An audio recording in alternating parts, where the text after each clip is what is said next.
This is probably going to be pretty difficult for me to show what I really want to show here, but I'm going to give it an attempt anyway. So I bought this knife. I really like it. It's a regular splitting wedge. I mean, I love batoning and doing all kinds of crazy things with this knife. And when I bought it though, I was kind of dumb, and I did not buy the dangler that goes with it. And I really should have. Of course, I didn't really think I'd like the knife as much as I do. But I found this piece of webbing at a little, you know, secondhand slash surplus store. They just kind of have a little bit of everything. So I was thinking, I remember a project from somewhere, and it might transfer over pretty well to what I'm doing here. So I'm going to go ahead and just give it a try to whip out something, a little sheath for this knife out of this webbing. And it's not as wide as the webbing that was used there, but I think it might do just fine, because the blade's thinner than this cardboard piece, and the stitching is just going to go right on these edges, so it'll be very snug. So my only worry is that the knife might eventually cut through it, but if it does, who cares? It's only for something in the meantime. Now this webbing actually has sewn into it these little areas where it's kind of doubled over, and it has a little loop here. So I'm thinking about taking advantage of that. What I want to do with that is actually use that as a way to protect your leg from that blade. So the only problem with that is I don't have my awl with me, and it would really be a pain to sew through this doubled over section by hand. So I think what I'm gonna do is just leave that. I could probably sew through this area pretty easily, but not so much that. I think, let me see.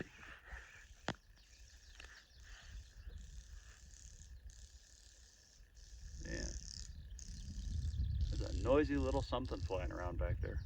Kind of want to know what that is. All right. So, let's do this. This knife total is, with that sheath on it, about 11 inches long. So I'm going to make the total sheath about 12 inches, because I don't want the blade, or I don't want the tip of the blade to contact the bottom of the sheath when it's fully in, or if it gets bumped or anything like that, I don't want it popping through the bottom. So 11 inches will be our total, and then I need, see, that's 6 inches. So I will probably I'll make this part that folds up 7 inches. That way I can fold part of this under. Might make it a little longer than that. Let me see what the actual blade looks like. Oh yeah. So then I can fold 1 inch, or maybe just a 1/2 inch, and then I'd have another 1/2 inch.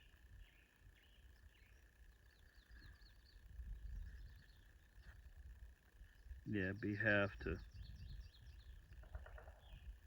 somewhere between a 1/2 and a 1/4 inch between the tip of the blade and the very bottom of the sheath. So let's see, I'll make that my leg guard.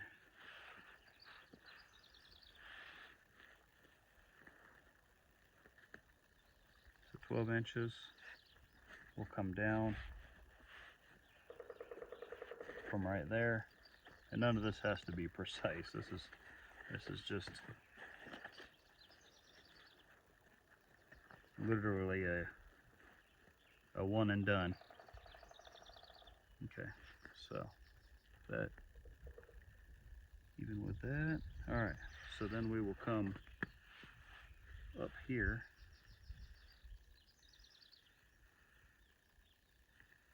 And we're going to leave an extra inch right there. So that'll be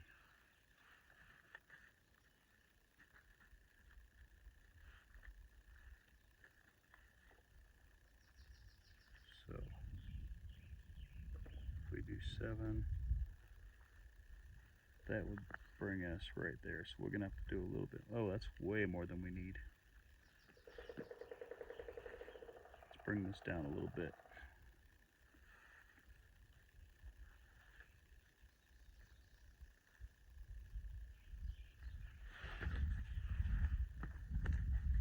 Let's see.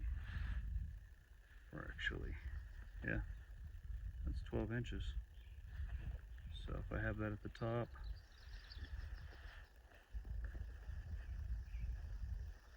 so then if I want to go from here to there, that's going to be 7 inches because we added an inch. All right, so then we'll make this part 8 inches. Matter of fact, okay.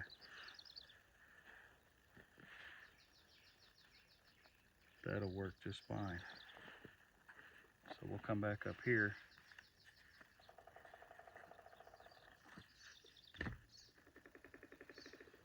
And we'll go 8 inches right here.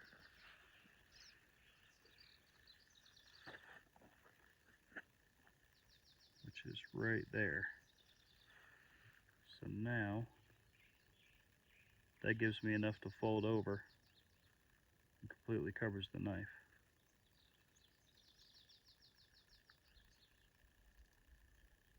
All right. So 8 inches is right there. I need to mark this with something.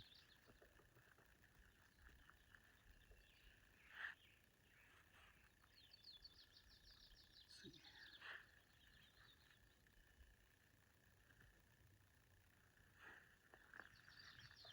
Honestly, let me see here. What do we have to mark this with? Might just cut it.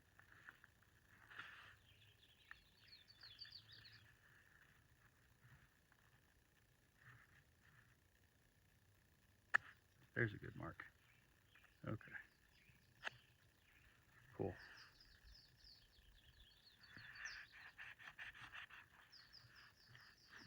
That is some thick webbing.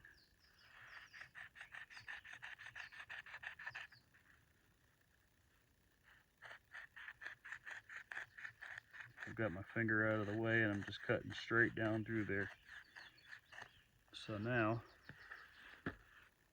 that's cut.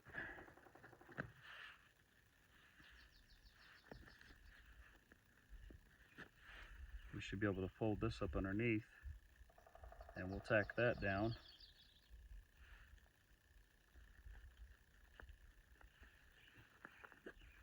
And now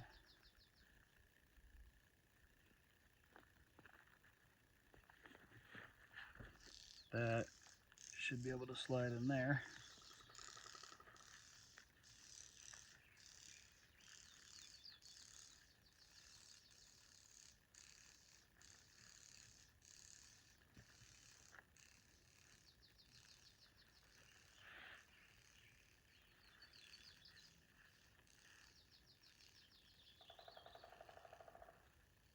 With plenty of room between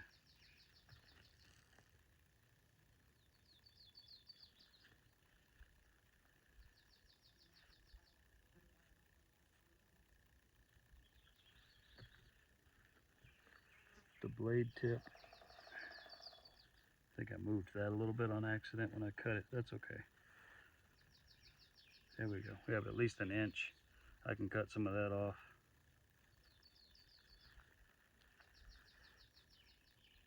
So yeah, we have about an inch between the bottom of the blade and the bottom of the sheath, or the tip of the blade and the bottom of the sheath, as I should say. All right, so now I can go across with that. And then that gives us this double thick layer down here to help make sure that, you know, if anything stupid happens, it doesn't go into our leg. Okay.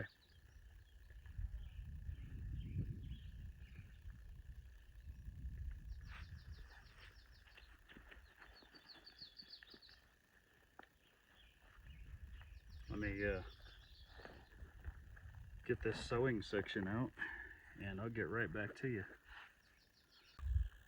Okay, well the first part of this is done. Obviously not going to win any beauty contests, but went across here. I put a knot in each end, burned it down, flattened it so those knots are not coming out. And this is pretty strong. Like I said, it's not beautiful, but it will hold. So now what I need to do is actually start building our sheath. So we're going to come up here like this, and then this piece is going to come up here like this. Might need to make this a little bit longer. Yeah. So now what I'm going to do is a blanket stitch. Other places they may call it a whip stitch, but it's not technically a whip stitch. The ones that they do is a blanket stitch. So I'm going to go ahead and stitch at least this part on up, and I might just put a stitch in this bottom piece just to hold that close by. You can't even see what I'm doing, sorry about that. So this will be easy to stitch, so I might stitch this and then just stitch that to it later, or maybe through the first few stitches I'll cover these, because it'll be really hard to stitch these that are already sewn together like that. So I'll go ahead and start working on that and I'll show you what I get. Okay, well this is where I ended up. I mean, obviously these things aren't going to pass any inspection from Cadre or anything like that, but they'll definitely serve me for my purpose. So, sorry about the shadow. Made this one while I was on EC duty one night. And it's just a little holster for my SAK. Might even be able to fit a multi-tool or something in there. And this is the one I just made. It could definitely use a little plastic liner or something. See, I used that double thick portion to kind of protect the leg. And I might sew this up and put a, I might put like a little strap or something here just to kind of hold, you know, the knife in. But hey, it's something to carry it with. Come to think of it, I'll definitely put a little liner of some sort in there just to keep it from cutting its way out eventually. But I would rather have taken my time and made it look a lot better. But you know, duty calls, and I need to get back home to doing what dads do. So I'm gonna have to go ahead and end this video here, pack up and head on out. I definitely appreciate you for joining me, and if there's any requests on anything that I do that you might like to see, feel free to comment. Yeah, that's about it. Definitely thank you so much for watching. I had a great night out here, and I hope you enjoyed the video. Have a great one.